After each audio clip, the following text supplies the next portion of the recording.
Hey AP Stats, I just wanted to record today's video I've mentioned a couple of times in the last couple of free response practice questions that I'm trying to kind of guess and prepare you for the things that might be more common on your 2-question AP test this year than what was common before on the old test. And one of the things that is a major change is that they've said that graphing calculators could be helpful but are not necessary for being successful on this test. So one of the things that I worry about is potentially a computer output table full of data showing up instead of having you calculate actual values with a graphing calculator.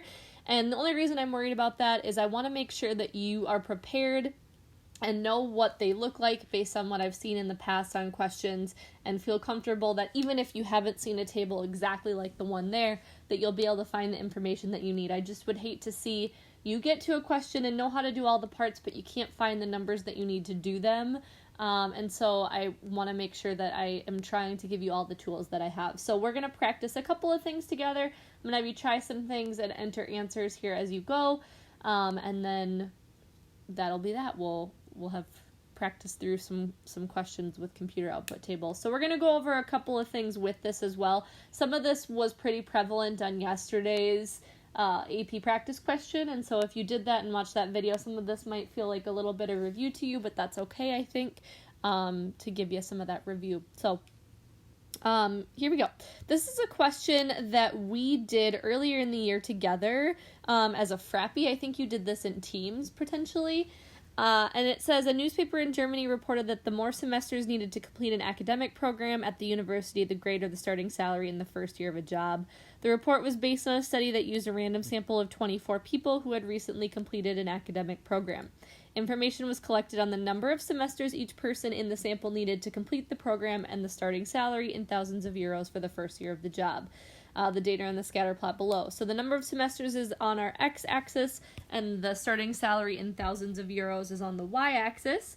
And what I'm going to have us do is we're going to skip on past part A, which just says, does the scatter plot support the newspaper report? So asking you about association, and here it appears to be sort of a weak or moderately weak positive association between those two variables, and so that does support what the article is saying. But I want to focus in on this computer output table, and obviously since we've done this question before this year, there was a time at which you could read this table pretty easily, but I just want to kind of review everything that's on there. So if you look here, semesters is your x variable, and then it says the word constant here in that first column. And so that's going to be kind of where we get the first bits of information. So next to the word constant, that first number under the coefficient column is going to be your constant y-intercept in your equation. So if you were to write an equation, that would be your y-intercept. And then the x variable number is going to be your slope value, because that's the number that goes with the x variable in your equation. The other information that's given to you here is you've got 3 more columns that say the standard error of that coefficient, the test statistic, and then the p-value. The last part of the year is typically linear regression inference, where we do inference around the slope of a regression line to see if there's an association between 2 variables using inference that way, but we obviously didn't get to that chapter this year. It's cut off your AP test as well, so you generally won't need any of those columns. Underneath, though, you'll see S, which is the standard deviation of your dots from the line, and then the line of best fit, the least squares regression line, and then you'll see an r squared typically, and sometimes an r squared adjusted. You can ignore the adjusted r squared and just focus in on the normal one. One other thing I did want to point out is if you're given that r squared, you can turn that to a decimal. If I wanted to calculate the r value, I would have to obviously square root to go from r squared to r, and so I would square root that 0.335, and when I do that, I would have to decide then if when I square root I get 0.579, and I would have to decide if that r value should be positive or negative. So you're going to look at the scatter plot and decide, is your association positive or negative? As your x variable goes up, does your y go up or down? And here that's positive, and so I would get rid of that negative and my r value would be positive. But if you did have a negative association, when you square root that r squared, you would have to get rid of you would have to add the negative because your calculator won't give it to you. So a couple things I want to do here is if I was going to write an equation, it would look a little something like this. I'm trying to predict salary based on the number of semesters here, and I would write my equation with that constant value first and then the slope. Notice I didn't use x and y. It's fine if you do, but you do have to define those variables somewhere else on the problem. And then I also want to talk about the slope here, because part B says identify the slope of the least squares regression line and interpret that slope in context. And so my slope number is 1.1594. I could invisibly write that as over 1, and then a slope is change in y over change in x. And so if I were to put that in context, the 1 is the x. And so I would say here, as the number of semesters, that's my x variable, increases by 1, the salary is expected to also increase by 1.594 thousand euros. And so that y variable in context, that salary is expected to go up by that slope number for each increase in my x variable by 1. Sometimes you might also have to interpret the y-intercept, and in this case that's that 34.018. Every y-intercept has an x value of 0, and so when I'm interpreting that y-intercept value, the x of 0 comes into play as well. And I would say when the number of semesters, that's my x, to complete an academic program is 0, then my y variable, the starting salary, is expected to be about 34,018 euros or 34.018 euros. And so that's sort of how you interpret that y-intercept. So that's kind of all the things that you might need to pick out from a computer output for linear regression this year. I'm going to take a look at the problem specifically that we did yesterday and look at that table. This might be an example of a computer output for an inference problem instead of a linear regression. The nice thing about these is that everything is labeled really logically, and so hopefully, even if it didn't look exactly like this, hopefully you'd be able to pick out and kind of find each of those individual values and what they mean. And so here I'm looking at, in the blue, I underlined the 5-number summary, and if you remember, this is the problem that you did yesterday, and it's looking at the mean wait times for the Old Faithful geyser to go off and erupt. And then in purple, I've got that n, which is my sample size. I've got the mean, which is 75.4, and that's a sample mean of 20, and so that's an x bar. And then I've got a standard deviation, which is 9.54, and again, that's a sample standard deviation, and so that would be an s. And I added a question here that said, okay, given this computer output, calculate a test statistic for a one-sample t-test with a null hypothesis of mu equals 70. So I would, at this point, grab your green grid sheet that would show you the formula for finding that test statistic for a one-sample t-test. And that formula looks like this. You take your x bar minus your mean from that null hypothesis over the standard error formula, which is standard deviation divided by the square root of n. And maybe, since you're not required to have a graphing calculator, you wouldn't even have to calculate the test statistic, but I think it'd be fair game for them to say, like, set up the formula for finding a test statistic, and that might be a piece of this as well. And so I would just set up that formula, 75.4 minus 70 over 9.54 divided by the square root of 20. And if I calculate that test statistic, that comes out to be 2.53.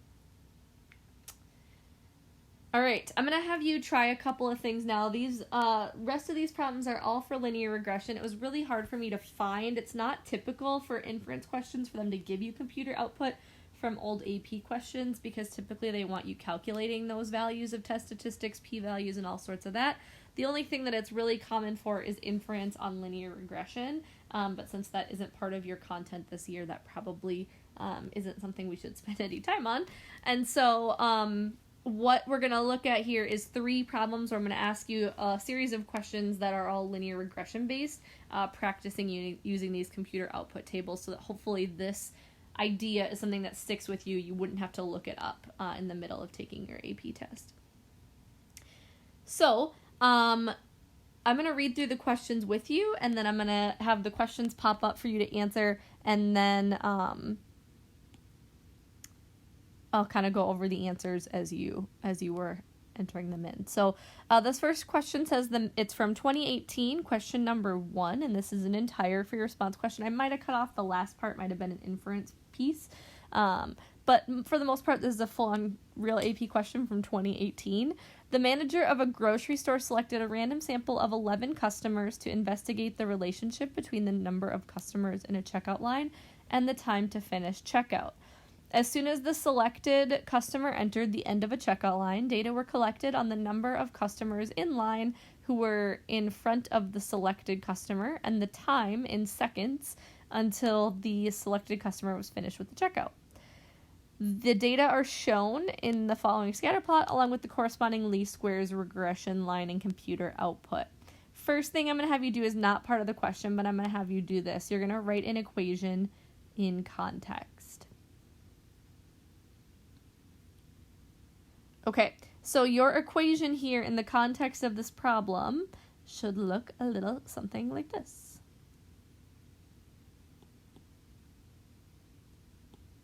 All right, so is the predicted time,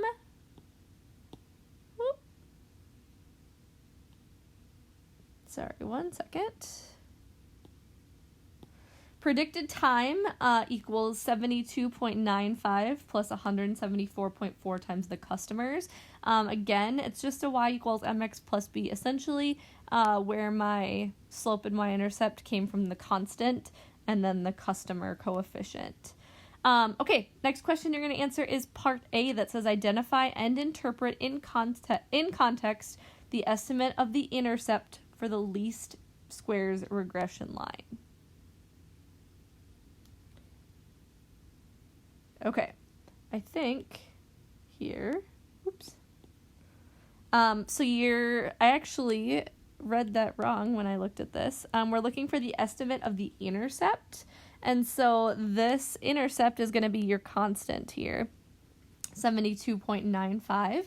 And what that means is if there were 0 customers in line in front of you, you would expect your checkout time to take about 72.95 seconds, predicted by the line. Your next question that you're going to stop and answer is to identify and interpret in context the coefficient of determination, or R squared. Okay, so my coefficient of determination is that 73.33%. And what that means is, this is where you write that little stem of your explanation that says 73.33% of the variation in time is accounted for by its linear relationship to customers in line. Okay, the rest of the variability might come from how many items are in people's carts or how fast or slow the checkout person is who's working. There's other things that lead to the variability in your checkout time, but 73.33% of that variability is due to the linear relationship with the customers in line.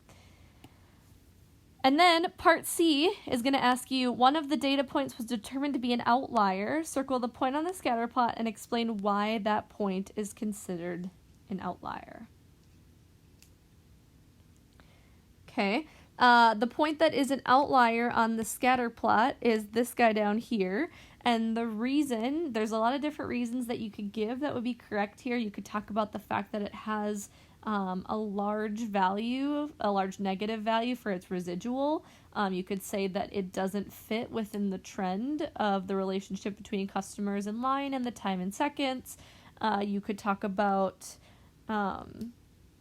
sort of like the value of the residual compared to the standard deviation of about 200 here.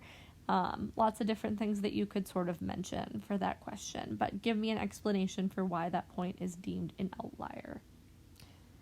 One other idea is you could say for 3 customers in line, you would generally expect a much longer waiting time than that particular customer had. All right, the next question is this. The next context that you're going to answer some questions around. Windmills generate electricity by transferring energy from wind to a turbine. A study was conducted to examine the relationship between wind velocity in miles per hour and electricity production in amperes for one particular windmill. For the windmill, measurements were taken on 25 randomly selected days, and the computer output for the regression analysis for predicting electricity production based on wind velocity is given below. The regression model assumptions were checked and determined to be reasonable over the interval of wind speeds represented in the data, which were from 10 miles per hour to 40 miles per hour. Gives you this table. This is the AP question from 2011, number 5. And says, use the computer output above to determine the equation of the least squares regression line. Identify all the variables using the equation. You can do that off to the side, or you can do that by using words in your equation. All right, let's take a look at what you did. So you are predicting the electricity production, and that comes from the numbers in the table. Your y-intercept is 0.137. plus 0.240 times the wind velocity. If you use y and x, make sure you're putting that context in off to the side. Electricity production for y and wind velocity for x. Then part B asks you to kind of use that equation that you got from that computer output table. Again, those numbers come from right here. Wind velocity is my x variable to give me the slope. Constant is my y-intercept. And then it says, how much more electricity would the windmill be expected to produce on a day when the wind velocity is 25 miles per hour than on a day when it was 15 miles per hour? Show how you arrived at your answer. So we're going to use the equation. I'm going to pause and let you answer this question. Okay, hopefully you took 25 miles per hour and plugged it into your equation, and then took 15 miles per hour and plugged it into your equation, and subtracted those values, and it should be about 2.4 amps of output electricity production for the 25 miles per hour than the 15 miles per hour. Then part C says, what proportion of the variation in electricity production is explained by its linear relationship with wind velocity?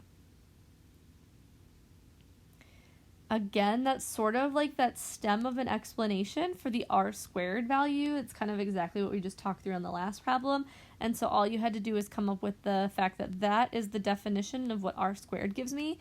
And r squared in this example is, you could write your answer as 0.873 or 87.3%. Okay, one last question we're going to look at for practice here with this. Says we're only going to do one part because the old question 6 on an AP test was an investigative task, and so there's lots of pieces of this, but I just want to give you this problem as well, so you could see sort of a different version of a computer output and how it's not scary, and you can find the information now that you're a little bit more comfortable with what you're looking at. Jamal is researching the characteristics of a car that might be useful in predicting the fuel consumption rate, FCR, that is the number of gallons of gasoline that the car requires to travel 100 miles under conditions of typical city driving. So how much gas does the car use, essentially? The length of a car is one explanatory variable that can be used to predict FCR. Graph 1 is a scatter plot showing the lengths of 66 cars plotted with the corresponding FCR. One point on the graph is labeled A. And it says Jamal examined the scatter plot and determined that a linear model would be a reasonable way to express the relationship between FCR and length. A computer output from a linear regression is shown below. So it looks a little different, but it's a little nicer, actually. They gave you the equation already. There should be a little predicted on that FCR as far as I'm concerned. And then it gave you the r squared. It gave you the square error. And then the number of observations was 66 cars. You're going to answer this question. The point on the graph labeled A represents one car of length 175 inches and an FCR of 5.88. calculate and interpret the residual for the car relative to the least squares regression line. I'm just going to remind you that the formula, for residual is observed minus predicted.